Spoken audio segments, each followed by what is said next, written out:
नि सा गा पनि पनि धा पा पद पद गा नि ध सा नि सा गा पनि पनि धा पा पद पद गा नि ध सा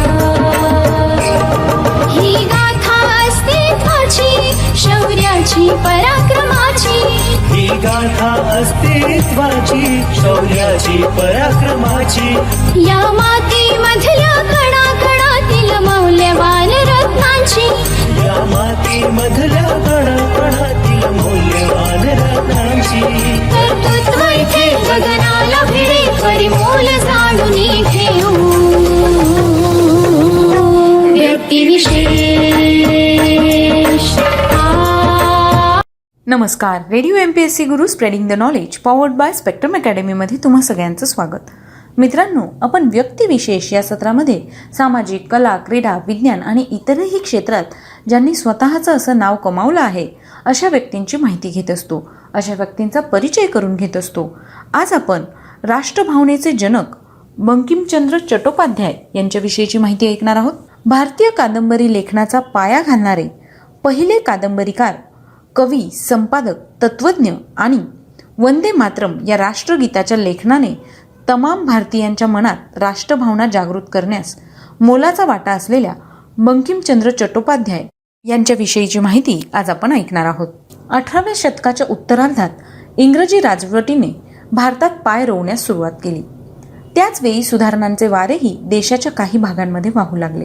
बंगाल आणि महाराष्ट्र ही त्याची केंद्रे होती. राजाराम मोहन रॉय, ईश्वरचंद्र गुप्त, महाराष्ट्रात महात्मा फुले अशांनी आधुनिक भारताच्या सुरुवातीच्या सामाजिक जडणघडणीमध्ये महत्त्वाची कामगिरी बजावली. या समाजसुधारकांप्रमाणेच साहित्य, कला आदी क्षेत्रांमधील व्यक्तींनीही आधुनिक भारताच्या घडणीत तितक्याच हिरारीने सहभाग घेतला.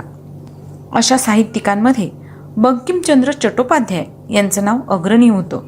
त्यावेळी कलकत्ता ही इंग्रजांची राजधानी होती. कलकत्त्यापासून 30-40 किलोमीटर अंतरावरील नहाटी या छोट्याशा गावात 26 जून 1838 रोजी बंकिमचंद्रांचा जन्म झाला. आपल्या अवघ्या 56 वर्षांच्या आयुष्यात बंकिमचंद्रांनी अलौकिक अशी लेखन संपदा निर्माण केली. 1857च्या स्वातंत्र्य समराच्या वेळी बंकिमचंद्रांचं वय अवघं 19 वर्ष होतं. त्याच्या पुढच्या वर्षी म्हणजे 1858 मध्ये बंकिमचंद्र कलकत्ता विद्यापीठाचे पहिले पदवीधर झाले आणि पाठोपाठ मानाची सरकारी नोकरीही त्यांना मिळाली. एकीकडे नोकरी सुरू असतानाच त्यांनी लेखनास सुरुवात केली. गुरुस्थानी मानलेल्या ईश्वरचंद्र गुप्त यांच्या संवाद प्रभाकर या नियतकालिकातून त्यांच्या कविता प्रसिद्ध होऊ लागल्या. 1865 मध्ये दुर्गेश नंदिनी या पाठोपाठ त्यांच्या कपाल कुंडला, मृणालिनी, विषवृक्ष, इंदिरा, चंद्रशेखर अशा एका पाठोपाठ एक कादंबऱ्या प्रसिद्ध झाल्या आणि अल्पावधीतच लोकप्रियही झाल्या. 1864 मध्ये राजमोहन्स वाईफ ही पहिली कादंबरी त्यांनी इंग्रजीमध्ये लिहिली. ही कादंबरी द इंडियन फील्ड या वृत्तपत्रात क्रमशः प्रकाशित झाली. पुस्तक रूपाने मात्र ती बंकिमचंद्रांच्या निधनानंतर 40 वर्षांनी म्हणजेच 1934 मध्ये प्रकाशित झाली. या इंग्रजी कादंबरीनंतर मात्र त्यांनी आपल्या सर्व कादंबऱ्या मातृभाषेत म्हणजेच बंगालीमध्येच लिहिल्या. केवळ काही वैचारिक व टीकात्मक लेखन इंग्रजीत केले. सरकारी नोकरीत असह्य ताण होता. आपल्या कार्यालयात बंकिमचंद्रांनी अनेक इंग्रज अधिकाऱ्यांचीही गय केली नाही. वेळेप्रसंगी मुजोर इंग्रजी अधिकाऱ्यांविरुद्ध न्यायालयात खटले दाखल करून आणि कठोर शिक्षा ठोठावून त्यांना वठणीवर आणले.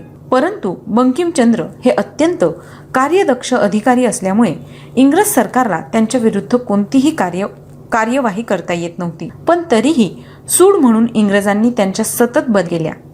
या सततच्या बदल्यांमुळे बंकिमचंद्रांच्या स्वास्थ्यावर परिणाम होत होता. या काळात साहित्य निर्मिती हाच त्यांचा विरंगुळा होता. कादंबरी लेखक म्हणून बंकिमचंद्रांचा लौकिक वाढत असताना बंगदर्शन या अंकाचं संपादन करण्याचं काम त्यांनी स्वीकारलं. बंगदर्शनच्या माध्यमातून त्यांनी वैचारिक लेखनाला एक व्यासपीठ उपलब्ध करून दिलं. आधुनिक भारतीय साहित्यामध्ये कादंबरी लेखनाची पायाभरणी बंकिमचंद्रांनी केली असे मानले जाते. कादंबरी हा वाङ्मय प्रकार त्यांनी वाचकांमध्ये रुजवला आणि लोकप्रियही केला.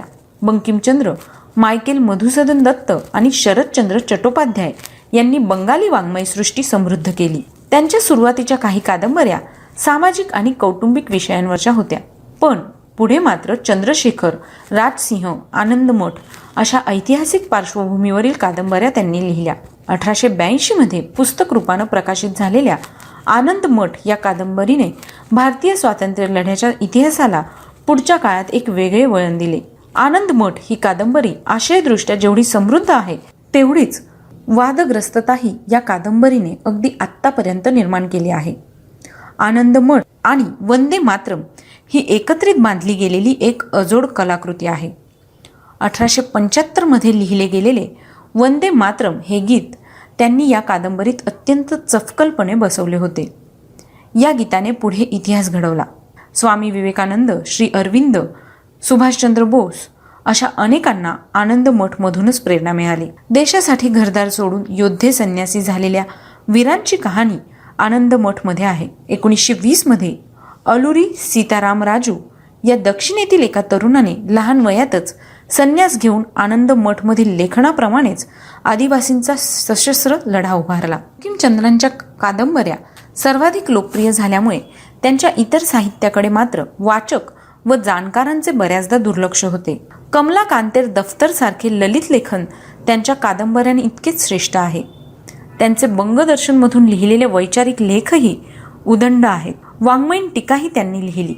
बंकिमचंद्रांचा संस्कृत वाङ्मयाचा उत्तम अभ्यास हे लेखन करताना त्यांना उपयोगी पडला. रामायणावर आणि हिंदू धर्मावर वेडीवाकडी टीका करणाऱ्या टीकाकारांचा त्यांनी अत्यंत कडक शब्दात समाचार घेतला.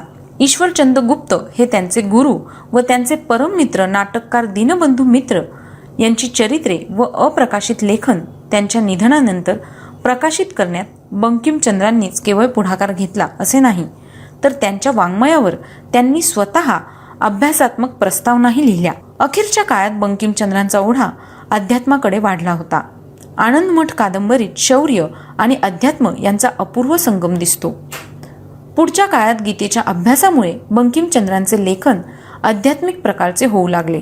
कृष्णचरितमध्ये बंकिमचंद्रांनी कृष्णाची केवळ देव म्हणून नव्हे तर एक माणूस म्हणून मांडणी केली आहे. महाभारतीय कृष्णाच्या व्यक्तिमत्वामध्ये जो संस्कृतीचा सर्वोच्च साक्षात्कार बंकिमचंद्रांना आढळला त्याचे विवेचन कृष्णचरितप्रमाणेच धर्मतत्व या ग्रंथातही त्यांनी केले आहे. कृष्णचरित मांडताना बंकिमचंद्रांमधील विचारवंतांचे प्रगल्भ दर्शन घडते.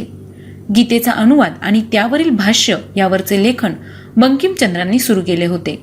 त्यांच्या मृत्यूमुळे ते अधुरे राहिले. बंकिमचंद्रांच्या निधनानंतर 8 वर्षांनी म्हणजेच 1903 मध्ये हे अधुरे भाष्य प्रकाशित झाले. बंकिमचंद्रांनी आपल्या 56 वर्षांच्या आयुष्यात आणि त्यापैकी 38 वर्षांच्या लेखन कारकिर्दीत 2 कविता संग्रह, 14 बंगाली कादंबऱ्या, 1 इंग्रजी कादंबरी, 3 विनोदी व उपहासात्मक लेखसंग्रह, 1 टीकात्मक लेखसंग्रह, 6 निबंध संग्रह, 1 शास्त्रीय लेख संग्रह, 2 शैक्षणिक पुस्तके व गीतेवरील भाष्य असे एकंदर 31 ग्रंथ लिहिले. संख्यात्मकदृष्ट्या हा आकडा फार मोठा नसला तरी त्यांच्या साहित्याने भारतीय साहित्य विश्वात केलेली क्रांती मात्र ऐतिहासिकदृष्ट्या महत्त्वाची आहे. बंकिमचंद्रांच्या साहित्याची अनेक वैशिष्ट्ये आहेत. बंकिमचंद्रांच्या कादंबरीतील ठसठशीत स्त्री व्यक्तिरेखा, बहुतांश कादंबऱ्यातून येणारी एखादी तरी संन्याशाची व्यक्तिरेखा, भारतीय तत्वज्ञानाची कादंबरी माध्यमातून केलेली मांडणी, आपल्या निबंध लेखनातून रामायण महाभारतातील व्यक्तिमत्वांचा लावलेला वेगळा अर्थ अशा कितीतरी गोष्टी बंकिमचंद्रांच्या साहित्यातील वेगळेपणा दर्शवतात. बंकिमचंद्रांनी कादंबरी लेखनाची वाट स्वतः निवडली. ही वाट भारतीय साहित्याला पूर्णतः नवीन होती. त्यांच्या या लेखनाचा प्रभाव त्या काळातील अनेक तरुण लेखकांवर पडला. रवींद्रनाथांच्या सुरुवातीच्या साहित्यावरही काही काळ बंकिमचंद्रांचा प्रभाव दिसतो. बंकिमचंद्रांची लेखनशैली आजच्या काळात काहीशी कृत्रिम वाटेल, त्यामुळे अद्भुत किंवा रोमांचकारी घटना असल्या तरी त्यात विशिष्ट भारदस्तपणा आहे. संस्कृतचा लालित्यपूर्ण वापर आहे. तर मित्रांनो, आजच्या व्यक्तिविशेष या सत्रात आपण देशाचे राष्ट्रीय गीत लिहिणाऱ्या बंकिमचंद्र चट्टोपाध्याय यांच्याविषयीची माहिती ऐकली. ही माहिती तुम्हाला कशी वाटली ते आम्हाला नक्की कळवा. आम्हाला तुमचे फीडबॅक खूप गरजेचे आहे. चला तर मग पुन्हा भेटूया उद्याच्या व्यक्तिविशेष या सत्रात. तोपर्यंत मी प्रिया तुम्हा सगळ्यांची रजा घेते. ऐकत रहा radio MPSC Guru spreading the knowledge powered by spectrum.